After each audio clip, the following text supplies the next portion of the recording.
And when you combine that fact that we're innately wired for survival and combine it with that 95% of your daily actions are unconscious, those daily actions are what determine your success in each area of your life. Welcome to the Business Ownership Podcast, brought to you by Awareness Strategies, helping you navigate the waters between entrepreneurship and ownership.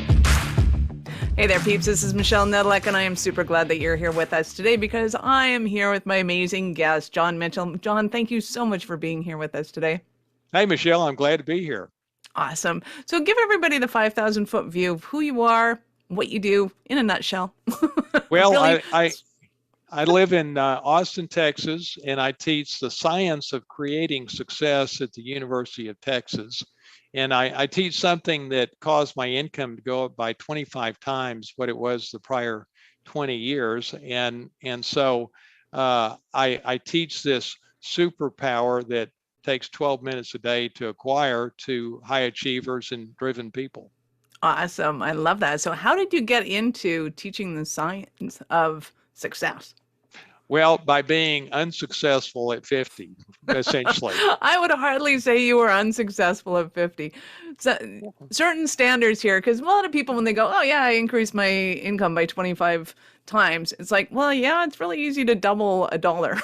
Right. You were making some substantial money there and brought it in. So what were you doing? What were you doing and how did you discover this process that you teach? You mean what business was I in? Yeah.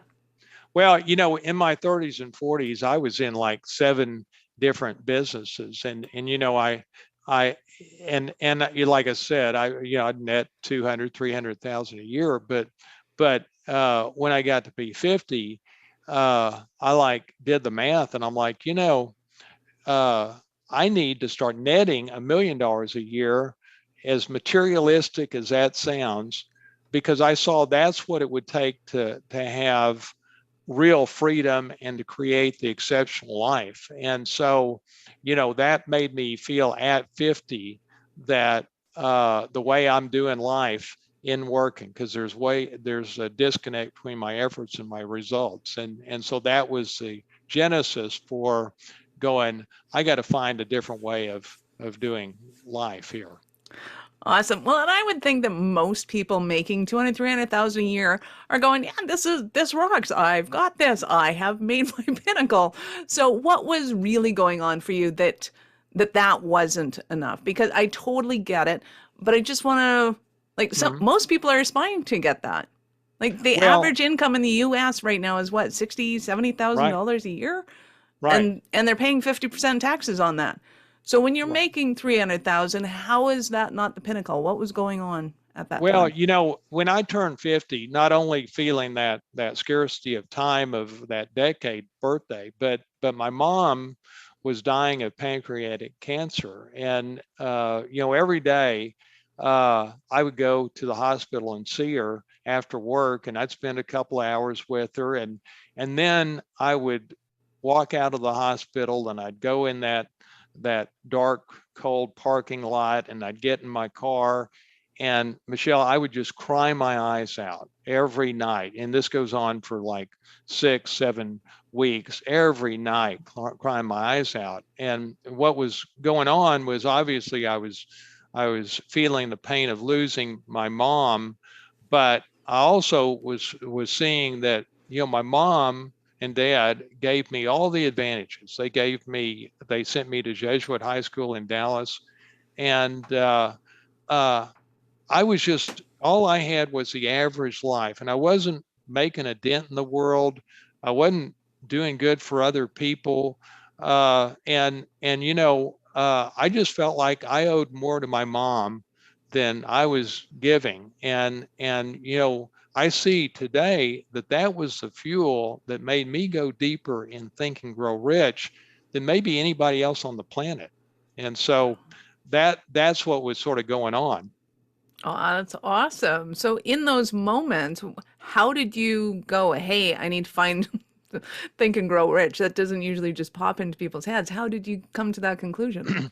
Well, literally 3 months after I'm turning 50 and I'm wrestling with the pain of what's going on with my mom, but also, my life not being what I wanted it to be, it just comes into my head, find the top book in the world on success and apply that book literally word for word to my life. And, I'm like, this is a pretty good idea.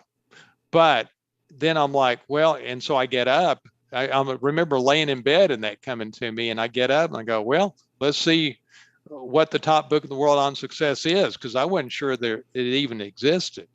And, to my surprise, I'm like, wow, Think and Grow Rich has been read by 100 million people. And the next best-selling book on success has been read by 10 million people. So it's a top book in the world on success by a factor of 10. I'm like, here we go. There's something to this. Well, the law of large numbers would tell you there's something here. Mm-hmm. And I'm like, well, this would make sense. Let me do the idea, which is literally apply the book word for my life, not just read it, but really figure it out and apply it. And so, that's why when I first read the book and it says there's a secret for success, but he only gives you half of the secret, that's the problem with the book, because people can't figure out the full secret. I read the book when I was 41 and it didn't change my life. But at 50, when I'm dealing with what I was dealing with my mom and that scarcity of time, that's what made me go deeper than anybody else, I think, in figuring out the full secret and then how to apply it. Well, and you make a great point that I think the biggest reason why most people don't succeed in reading it is because they read it like it's a book, like it's a Right, novel, and they go through once and they're like, okay, I've read the book. It's like, no, you right, haven't read that book. right. And, I am so impressed with your background and all the stuff you've done around, rewiring your autopilot and mindset, because, as and I know I'm preaching to the choir, life is just a function of your mindset. You can control your mindset if you make the effort to do it. And one of the things that I know you're aware of is that people have two problems in life. One is they're innately wired to be for survival, meaning they are innately wired to be fear-based and reactive. And that is great 5,000 years ago when there was danger around every corner. But it's exactly the opposite of the way you need to be if you want to be productive, creative, and happy. And when you combine that fact that we're innately wired for survival and combine it with that 95% of your daily actions are unconscious, those daily actions are what determine your success in each area of your life.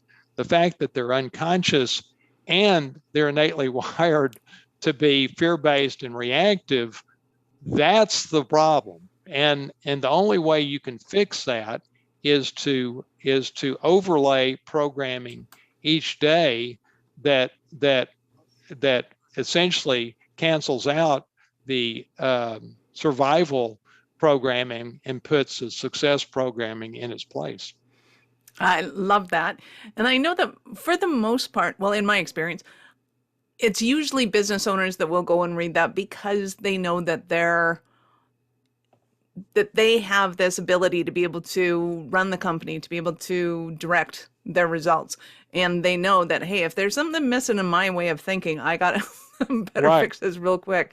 So, and I love that your approach is it's quick, it's simple, it's a couple of days a week, which is ridiculously easy. So let's back up the bus a bit. We'll get into kind of the nuts and bolts of it. But give us some success stories, some Cinderella stories of your clients and how they've applied this. Well, like what I teach is mentoring plus methodology. And typically I have probably 20 years more experience than most of my clients. Virtually all my clients, interestingly, are in their 40s and 50s. I have some 30-year-olds, but by and large, most of my clients are older because I see that they've got to have enough failure in their life to really embrace this new way of doing life. And the other thing, before I give you the example, is that I realized that this is only for driven people. And do you know who Darren Hardy is? I think I've read the name. Well, he used to be the publisher of Success Magazine, Okay. and so 4 years ago, I decided I'm going to go show what I created, this 12-minute a day technique, to the top expert in the world on success. And so I go and I meet him and I spend 3 days with him, and we sit down and I show him what I created.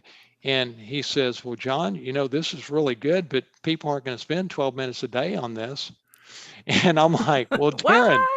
I'm like, yeah, right. I'm like, Darren, what do you mean they're not going to spend 12 friggin' minutes a day? I mean, it 25x my income. Time Magazine did a cover story on the science behind it, and we're applying the central concept of the top book of the world on success. He says, John, the dirty little secret of the success and human achievement field is that most people won't do anything to impact their success and achievement in life. And he says, for most people, more success is merely a preference. It's not a necessity. And he says, that's why most people aren't going to do your thing. Only show this to driven people. And so when he told me that, I'm like, wow, okay, he knows more about it than I do. And he was so true, because as I then over the last 4 years, I'm like, even with a lot of bright people, they're perfectly happy with medium success, and it's really for people that want to play the game of life at their full potential. I mean, I know that's you, absolutely, right? And Nice. Yeah, you're preaching to the choir for sure. You got us. So that's what you want me to give the example of a client. I mean, I got off on a tangent, so forgive me. It's all good, and you walked us straight into. I know people are going to want to get more of you. How did they start their journey with you? So I got a special gift for your audience, and I'm telling you, it is life-changing. Seriously. Yeah. So when I rewired my autopilot at 50, I started to see my income double and double, as I mentioned, and ultimately, as I may have mentioned, my income went to $5 million a year. And so here's what I have for your audience. How about I show you how to start that doubling process for yourself? And literally, it takes less than an hour a week. And this is the exact way I started the doubling process. This was the first step. And it involves setting aside time to deep think 2 times a week, something, the top entrepreneurs in the world do. And I want to show your audience exactly how to do this, because it's such a game changer. So here's what I want you to do. I want you, the audience, to text me, and text the word autopilot to 55444. So grab your phone and text the word autopilot to 55444. And this one thing I'll teach you regarding deep thinking literally takes less than an hour a week. And it's just working smarter, not harder. And just watch what happens. Nice. I am doing that right now, so you know. Okay. So I can't talk and type autopilot. Right. I'm hoping that it's good, the correct one. There we go. Awesome. There we go. I think I've entered. Have I entered? Whoop. Nope. Okay. I'd say geriatric on the bus, but I'm not. 55444. That's right. Autopilot to 55444. Awesome. Excellent. So you have been awesome and amazing, and I love, love, love that we can change our beliefs within a short period of time. So true. And being able to get into that space where you know that there's something bigger and better out there for you, and all you have to do is, one, aspire to have it, and two, take the audacious actions of doing what you tell us to do for a couple minutes every week.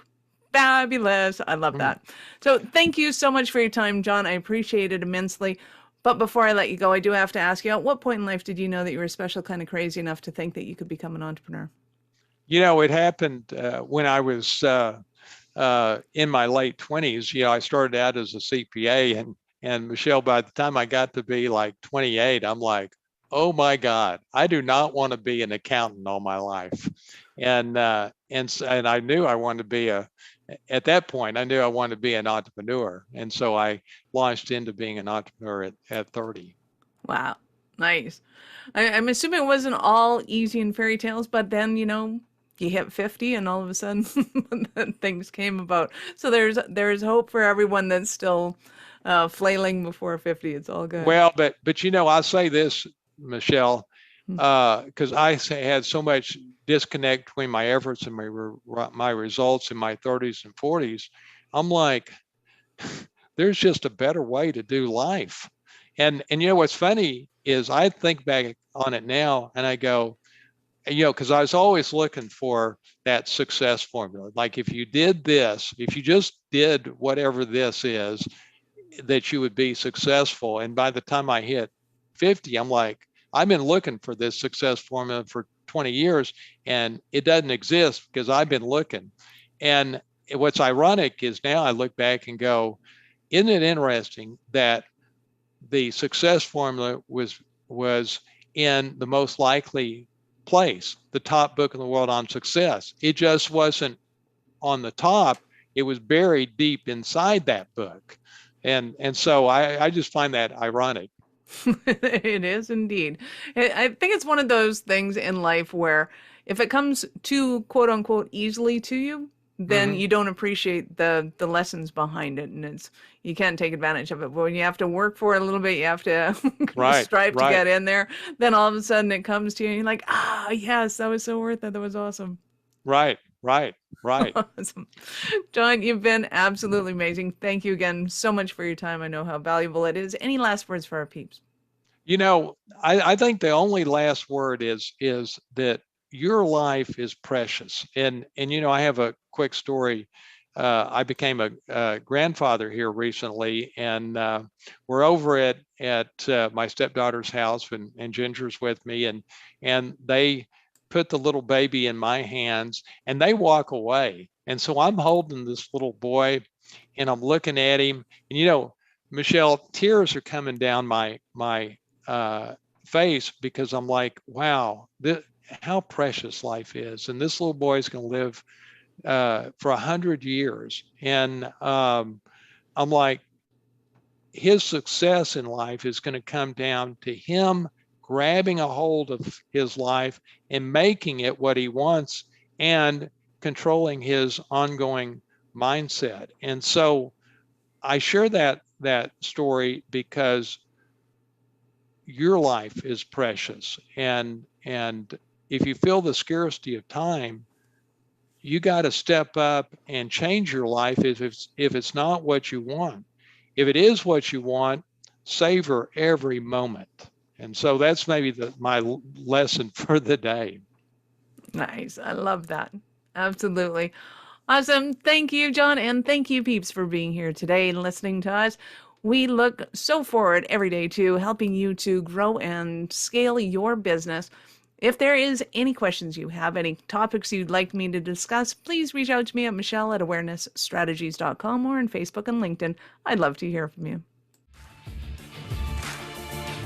Thank you for listening to our show. I'm all about being a resource center for entrepreneurs to give them the information and the support that they need to make it in business.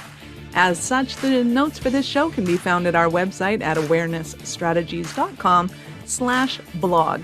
Be sure to subscribe, give us a rating. I like 5 stars personally, and share with your friends.